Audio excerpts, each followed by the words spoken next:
about a year ago, I found on the internet a list of the most transformational books of the last decade. And this was a list compiled by a professor at the Wharton School of Business. And there was one book for each year of the last decade. And most of those books have a business applications. And I've been trying, I bought them all, and I've been trying to utilize them as much as possible in my presentations. And so I did one on the right mind, and I did one, whole mind. I did one on the outliers. I did one on various ones. And the one that I was really looking forward to was called something like How Not to Work for an Asshole, or something like that. Asshole is in the title. And it was originally published at Harvard or Princeton or something like that, and the guy never thought that it would make it with that title, and it's become a bestseller on the Wall Street Journal Book of Lists, the New York Times bestseller, and some book review or something like that. And so I stayed up all night last night reading that book, and I could not figure out how to really make it into a good presentation. So what we're going to talk about instead is fit. It's just fit. You can have a fit. You can fit in your clothes. How many of you have ever been told that you didn't get a job because they found somebody who was a better fit? What does that even mean? You weren't a good fit. And you kind of have the feel that it has to do with the culture. Well, what is that? You don't bathe. You can't speak to people. You know, what is the deal when you don't get hired because you don't look or act or think like every other person in that organization? Wouldn't you think that would be a good thing? That would be an advantage, that you bring a different perspective. And but somehow some companies seem to want somebody who fits in naturally, who just slides into that little space that they have in mind. And you're not the person that's upside down. For those of you who can't read this, I kind of liked it. It's easy to put a square peg in a round hole. All you have to do is cut every single corner and cram it in as hard as you can. And sometimes we feel that way when we're looking for a job, that we've been looking such a long time, nobody seems to want us as we are. And so it's like, okay, what do I have to do to get this job? I'll cut off my corners, I'll cut off my leg, I'll change my perspective, I'll change my attitude, I'll change my values, I'll dress low cut, I'll come naked. What do you want me to be? It's like I call it the prostitute approach, where it's like, as long as you pay me, I'll be anything you want me to be. And you get to that place where it's like you don't want me as I am. Somehow, you know, my attractiveness has waned because my other companies liked me as I was. They felt I brought something of value, but suddenly nobody else seems to agree with that. So this, I wish you could see it, and you really can't, because I have a good friend named John Hillier, who is a sculptor in East Texas. For many, many years, he taught sculpture at Kilgore Community College, and he has a funny sculpture. And the one next to it, I cropped this, the one next to it is even more difficult to see, but it's done all in wood. This one is stone or something like that, and it's called Cowgirl because it has the hat on it. But I want to describe what this is, because it has everything to do with fit. And it's this, you know, sort of from the waist to just below the butt, and it's a rather fleshy, bulbous body part, and it's got a pair of very small pantyhose that are kind of, you can see it kind of wrapped around down here. They don't go all the way up.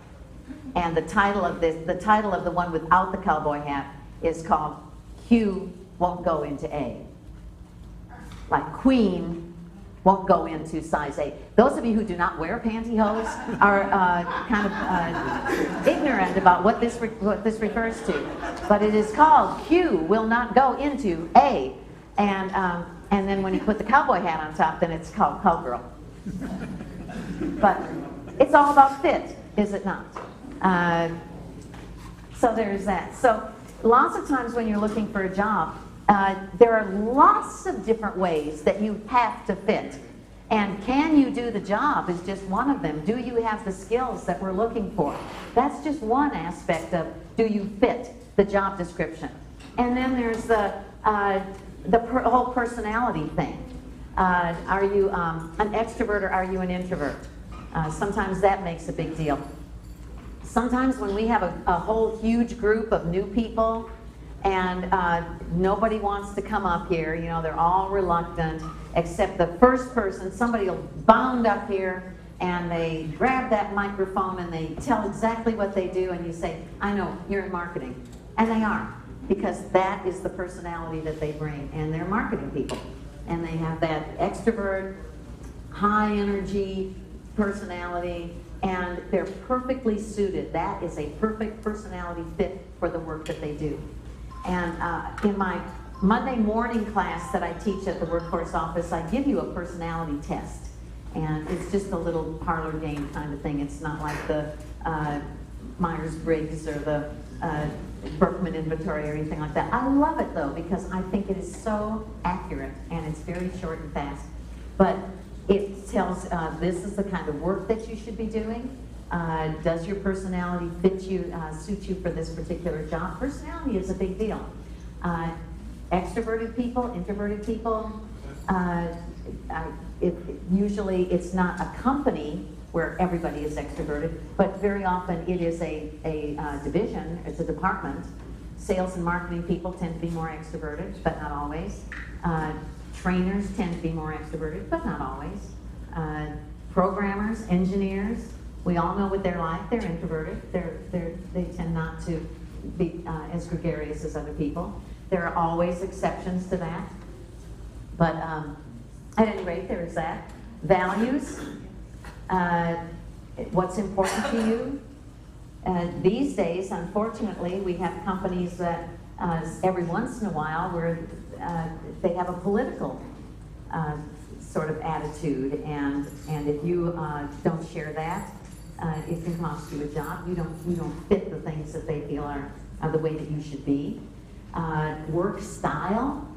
One of the things that they keep talking about, they lump us all into categories based on our age. You are the great generation, or you are the boomers, or you're the Xers or the Yers, and we now have Z. If you're a millennial, and they say, in general, everybody in this age group thinks like this, and of course we all know that that's not the case. But the funny story about the millennials is that they get the people coming right out of college now, they get a job and they say, okay, we'll see you at 8 tomorrow. And they say, well, really? And they say, yeah, job's 8 to 5, you know? Well, why is that? You know, I really do my best work from, you know, like about 3 in the afternoon until 10, you know, that's my time. Or I really do my best work in a coffee shop. Could I just work remotely and email you what I need to do? That's really, you know, the way I operate. And it's like, that's not how we operate. You know, your work style is all different from the way that we look for it. What are your needs? You're somebody that's, you're a single parent, and you need a flexible work schedule so that you can, you know, pick kids up from school, or you're taking care of a parent and you got to take them to the doctor. You need flexibility. You know, what are your needs? Are your needs going to fit the way that the company operates? And just behaviors. Just what kind of music do you listen to? Are you into video games? Are you know, what do you do for fun? Are you an indoor person, an outdoor person? Do you play bridge? Do you play chess? Are you an opera lover? Just what kinds of things help you relate to other people? And can you relate with somebody who's really different? How many people have friends who are very, very different? Different in terms of race, different in terms of religion, major religions, not like just, you know, Lutherans and Presbyterians, but big differences where people come from a very, very different perspective. You know, we tend to flock with people of our own species, and whether just by chance or that's who we see. I don't know. We don't usually go out of our way. I have to say, advertisers, the media, TV shows. Maybe it's just the stations I've been looking at lately, but it seems as though the media are doing everything they can to drag us into being more comfortable with diversity. So many mixed race couples. You never used to see that on TV before. All of the major, phone companies will show people with different sexual orientations, and we haven't seen trans people very much on TV yet. But boy, we got everybody else out there, and it's like, see, just like everybody else, just like everybody else. So, at any rate, people are trying to get you to sort of appreciate. Now, you don't very much see older people hanging around, chilling out with 20-year-olds. They're all at meetups and things like that. Any of you go to meetups where there's a big mix in age? Craft beer. Craft beer, sure. Did I see another hand? Anybody else? What do you do? Okay, so she said the iPhone developer. I made a whole presentation recently on the fact that meetups seems to be the new portal for how to find a job. That lots of young people, lots of tech people, lots of creative people are members of 15, 20, 25 different meetups. Now, does that mean that they're going to these meetings every single month? Not always. There are some, like the Austin Tech Breakfast. The breakfast is free. It's not much, but it's free. You just RSVP, but it's we started to list that on the Launchpad Job Club calendar because I think it's a cool thing for you to do. And apparently what happens is there's lots of tech people that show up, and like 5 different startups present, this is our new product, or this is our new software, or whatever, and then people discuss it and interact. And so meetups are interesting.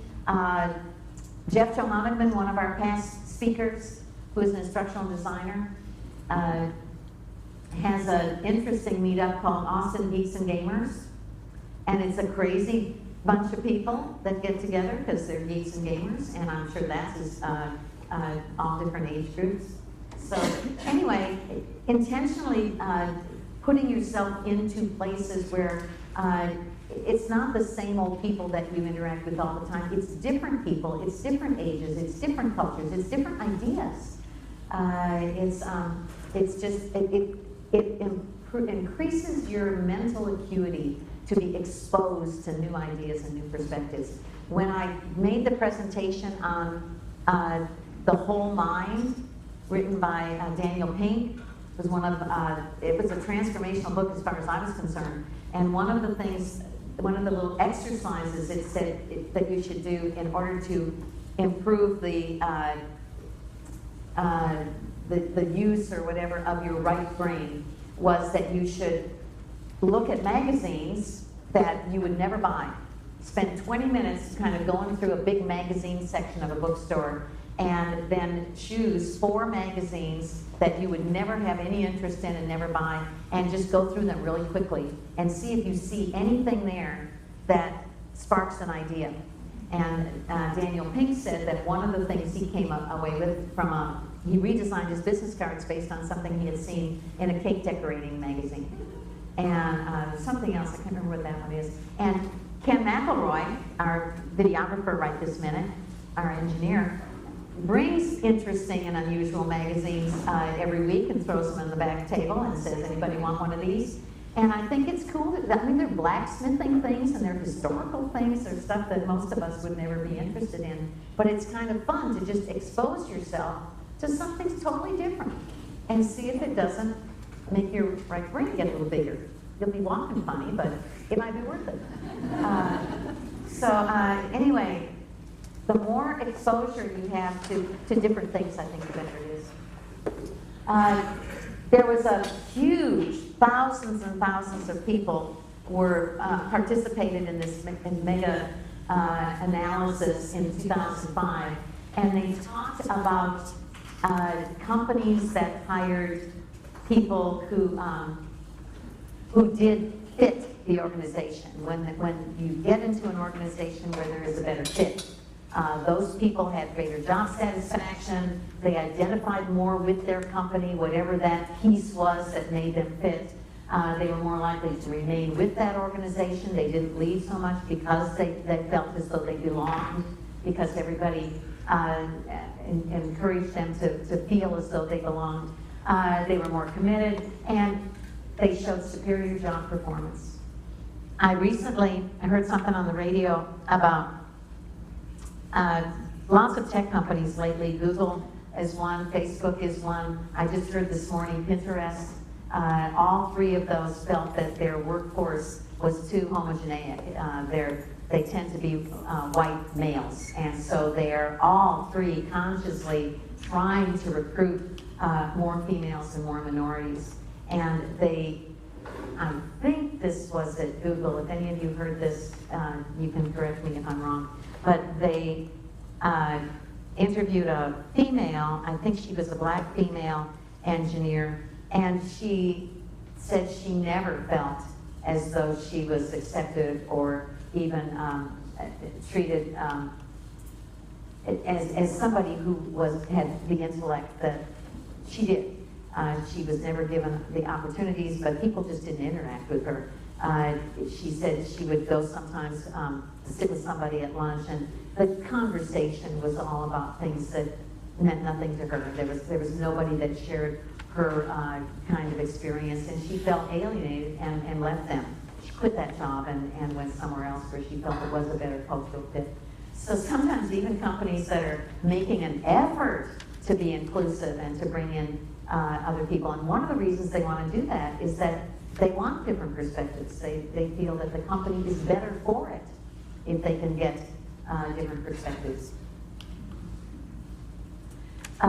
This I'm just going to have to read. Studies of cultural fit across many countries have also found a relationship between cultural fit and mental and physical health. If your job fits your personality, you're going to feel safer, you're going to feel more comfortable, you're less likely to exhibit signs of depression, anxiety, and the like, and because of that, you're likely to live longer. So there's something to be said for the fit. How many of you have worked in a place where you did not feel that you were a fit? You had to change yourself in order to fit the environment. I'm surprised that it's such a small number, unless you're just not interested in participating.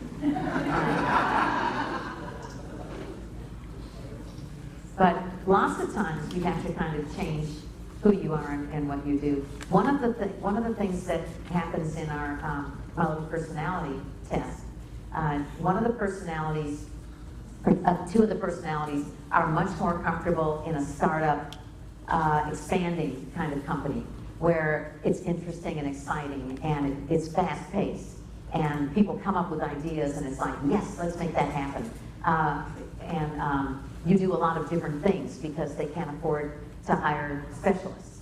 And so it's very dynamic. Now it's a little risky because it might all go under, but while it's happening, it's exciting and interesting.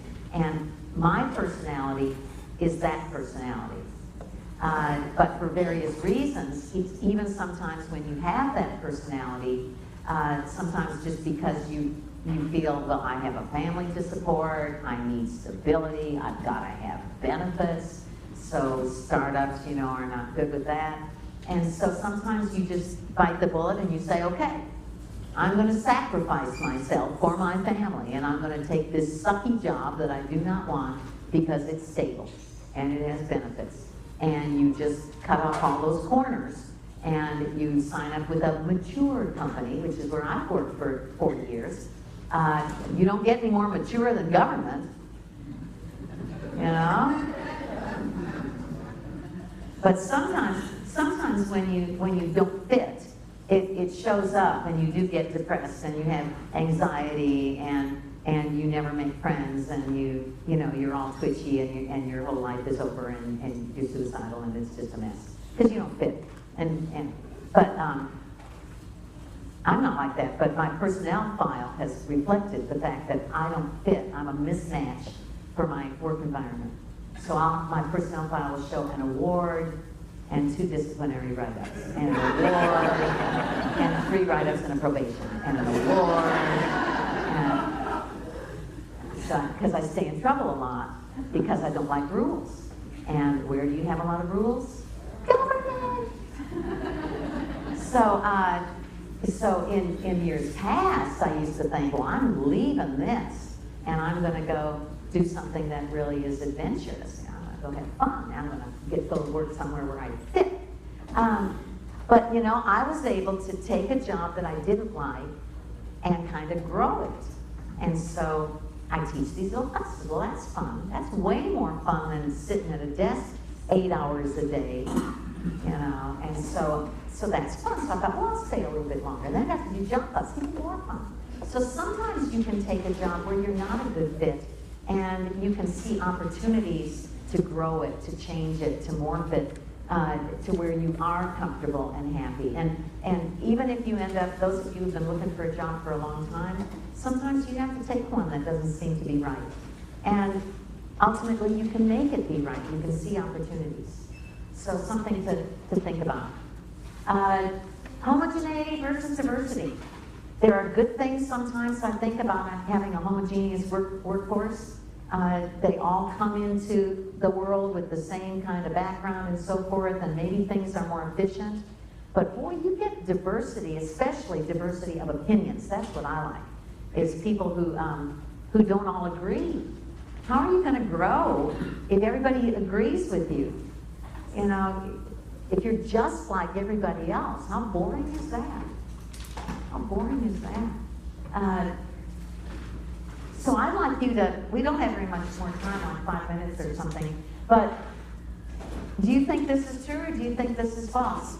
That if you're in a homogeneous environment where everybody is pretty much the same, everybody fits, that you're so comfortable with that world that you know, you're comfortable within that routine and with those people, that what the ultimate result of that is stagnation, because you're never stimulated in a different way.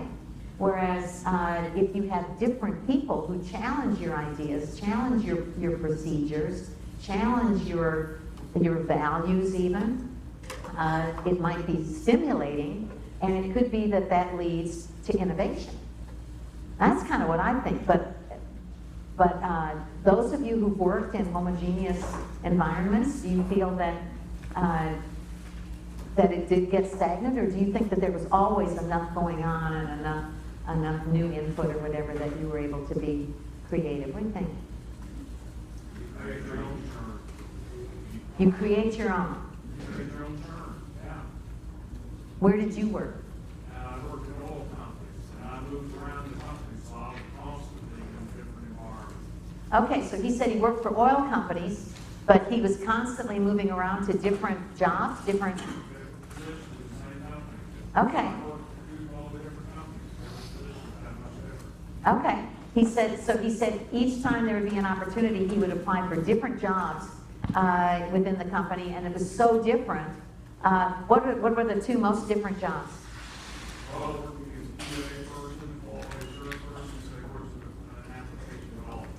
Okay, QA, application developer. So it was all IT though? Okay. You were ever not out in the rigs? Oh, okay. Oh, okay. All right. Okay. How many of you have worked in what you consider to be a really, really, really diverse environment? I mean, like the state's pretty diverse in terms of race and age. We have lots of different, we've got people in their 80s, 2 people in their 80s that work down there, and we've got people fresh out of college, and everybody talks to each other, because the unifying element is social service. You know, we all provide services to people that are in need of for one reason or another. So we have a very diverse workforce. How many of you have worked in a really diverse workforce? Wow, not very many. Where? UT. Okay. So the only, so UT really is the staff especially. So you've got the student body, which comes from all over the world, and you've got people with varying levels of education, and then of course the staff. You've got service industry personnel and PhDs and lots of different people. Who else had a hand up? Somebody over here, Debbie? Applied materials. Applied materials. Okay, so executives down to frontline machine operators and that sort of thing. Who else? Where'd you work? Military. Oh, yeah, yeah. Now, there wasn't much differentiation or diversity in terms of like belief systems or whatever. That maybe that's like the military perspective or the military attitude. You didn't have a lot of diversity in terms of that because you couldn't stay in the military, right? If you didn't kind of. But you had a variety of cultural backgrounds. You did have that. People from all around the country. Some people who were high school graduates, others master's degrees, and I deal with people who are 17 years old and up to 60 years old. Yeah. Private to start out. Yeah, and what's so interesting about the military, it is a great melting pot now that they allow everybody to get in. But what's nice about that is that it's really like a family, and you depend on each other, and you have to trust each other. So, and in most workplaces, it doesn't get to that where it can be a life and death situation. Yeah, interesting. So is it fair? Is it fair? Is cultural fit? Is that a fair factor in making a hiring decision? You think it is? If you're the best qualified for the job, you have all the qualifications, you can do that job better than anybody else, and they say, we're not going to hire you because you don't fit the culture of this organization. Is that a fair differentiator or not? What do you think? How many think it is fair? And how many think it isn't fair? How many of you did not raise your hand either time? This is the most passive group we've ever had. To hire people who look just like you and act just like you, I think is unfortunate because it leads to groupthink. Everyone goes along with the same concepts, the same ideas, and you don't get that diversity. Okay, so Charles said he feels that sometimes it is justified for companies to hire. Oh, I thought you did. Many companies use it as a justification Oh. to filter people, but I think it's unfortunate. It's unfortunate because it makes groupthink where everybody has the same opinion, and people are afraid to differ, to object to that opinion. The worst I ever had was I spent 1 year working for a company that was owned by the Catholic Church. Everybody was in a very rigid and afraid state. All right, so he said, I'm just trying to get all this on the video. So he said the most rigid environment he's ever been in was when he worked for the Catholic Church. And they... A division that did IT services. Okay, an IT division service provider for the Catholic Church, but everybody came from that Catholic, somewhat narrow viewpoint. Just to kind of piggyback off this, is there, it is beneficial to work with like-minded people, but too often companies use, you don't fit as an excuse to discriminate, to just outright discriminate against age, gender, orientation, religion, perceived anything. So they use that as an excuse to justify nonsense. All right, so there might be some people in here who are so young that you don't recognize this group. All in the Family, and it was such a revolutionary show because it voiced people's narrow-mindedness or prejudices or the position, the diversity of ideas, and how Archie was, of course, the most narrow-minded of them all, and just the introduction of diverse opinions was so scary to him. and he got this son-in-law, Meathead. I'm sure he had a name. We all remember Meathead. Okay, but just opening up your mind to different things. One of the stories I tell in my interviewing class is about Mike Tomlin, the Pittsburgh Steelers coach, and how he got his job back in I don't know, 20 years ago or something like that. The owner of the Steelers was a guy named Mr. Rooney, who recently died. He was a fine guy, and he saw some data coming out of the NFL, and the data said, I don't know, let's just say 65% maybe of the players in the NFL at that time were African American. And at that time there was one African American coach, Tony Dungy, and Mr. Rooney said, you cannot tell me there aren't more minorities who could coach a team. So he created what became known as the Rooney Rule. And every once in a while, at the end of the season, when there's this huge purge of coaches, you hear the Rooney Rule all the time. And the Rooney Rule said that if the Steelers had an opening on their coaching staff at any level, they had to interview a minority. They did not have to hire a minority, they had to interview a minority.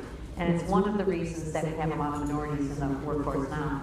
But eventually the Rooney Rule was adopted by all the teams in the NFL. And it wasn't long after the Rooney Rule was established that the Steelers had an opening for a head coach. Chuck Nolan retired.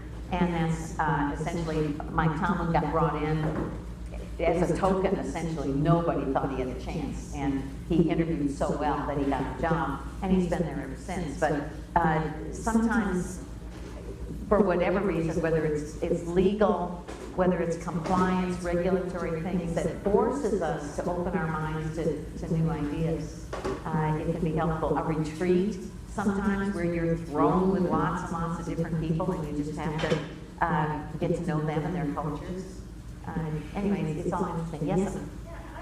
I've never had a home diversity, but I've actually been told by a school district that I did not get the job because they needed to hire based on the diversity of the district, whether or not I was the most qualified for the position or not. And so, or not being able to apply for positions because I'm not fluently bilingual. I have another friend who is bilingual, but her other language, she's from the Middle East. And so when she said, yes, I'm bilingual, but they're like, bilingual in Spanish? She's like, no, but I'm bilingual, if that's what you requested. And so I just find that they're putting it's getting too specific. There are terms that they're not, and they're never going to find the most ideal candidate. But, I mean, I've been in teaching for over 12 years. I worked in sales and management prior to that. So I'm used to very diverse groups, training, leading, hiring, all of it.